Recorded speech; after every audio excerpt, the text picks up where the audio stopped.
We all have weaknesses and insufficiencies in our lives. I want to share this story and biblical principle with you that teaches you how to use your weakness and insufficiency as a stepping stone rather than a stumbling block. Once there was a young boy that was born without a left arm. His parents decided that they were going to treat him just like any other child. As he got older, they enrolled him in judo class because they heard that it teaches self-discipline, self-confidence, and physical fitness. The judo instructor looked at him, put his hand on his chin, and stared for what seemed like an eternity. But then he looked at the parents and shook his head and said, "Good, I will train him." And in the first day of training, the instructor took him over to a mat by himself and just taught him one hold. The next class took him by himself, one hold. And it went on class after class after class, teaching this boy only one hold and how to get out of other holds. But that's all he learned. And after months of this, he begged his parents, "Please don't take me to judo class. The instructor doesn't like me. He won't teach me anything. He takes me over by myself and teaches me only one hold." But his parents were persistent and continued to take him.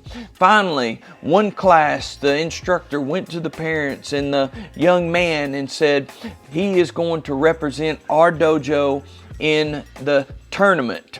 The boy said, "No, I can't be in the tournament. I only know one hold. I can't do that. Please don't make me do it. I'll be embarrassed." But the instructor was persistent and said that he would represent them in the tournament. The time of the tournament came along. The instructor went to the boy's house and picked him up, took him there. He had his first match, and it was unbelievable because the boy won the match. The next match came about. The next match, he won both of them. Even though they got harder and harder, he continued to win with his only one hold. He made it to the final match.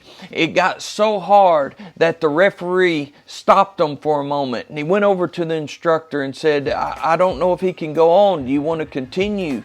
But the instructor said, "Yes, I want to continue. He will go on."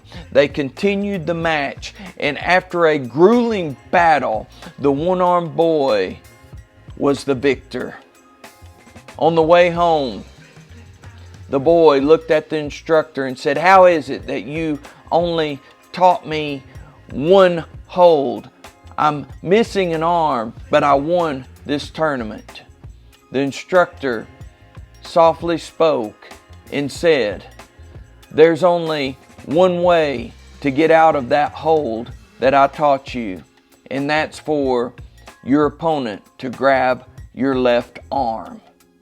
And you don't have a left arm." You see, the boy's weakness became his strength.